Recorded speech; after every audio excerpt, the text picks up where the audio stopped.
Runaway, The Darling Escape of Ona Judge, written by Ray Anthony Shepard, illustrated by Keith Mallett.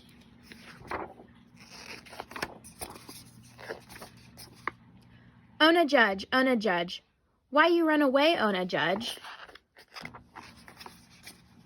You had fine dresses, fancy bonnets for your bushy black hair, soft shoes on your tender brown feet.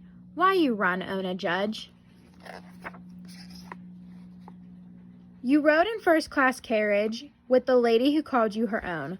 On Cherry Street, she took you to the best houses when she visited other important ladies. Why you run, Ona Judge? You were the lady's favorite. She carried you off from Mount Vernon when you were 16. Didn't ask if you wanted to go. Didn't ask if you would miss your mama. She hauled you to New York to brush her hair. She towed you to Philadelphia to sew her elegant gowns. Why you run, Ona Judge? You ate the food Hercules cooked for the lady's husband, George Washington.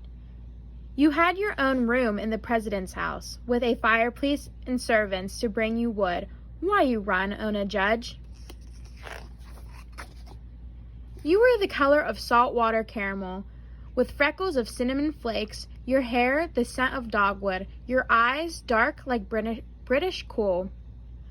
On Chestnut Street, men tipped their hats to you and Eliza, the president's granddaughter.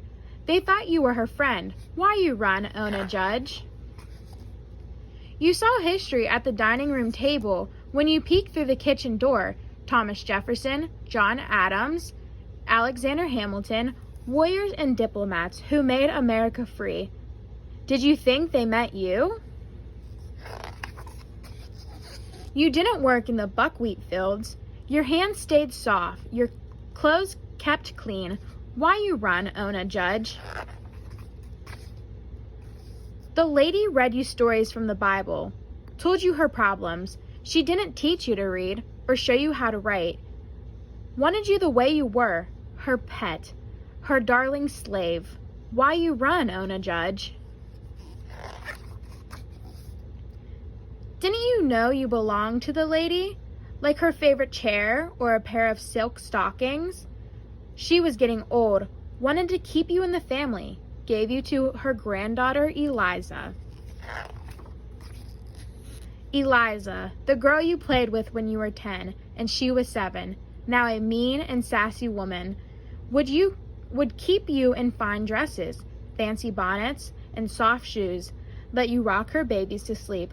Why you run, Ona Judge?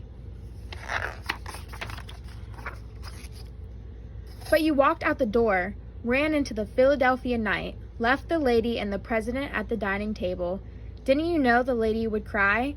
Didn't you know the president would think you ungrateful? You were his money walking out the door. Why you run, Ona Judge? Didn't you know being a slave in the president's house was grand? Didn't you know you broke the law? Didn't you know George Washington would send men after you?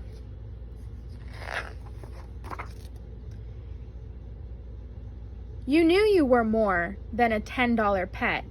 The lady wanted back. In an attic, basement, or room no one could see, you waited for the boat to carry you on the underground sea where your future would not be enslaved. For the rest of days, they called you a runaway, a fugitive, but liberty rang for you.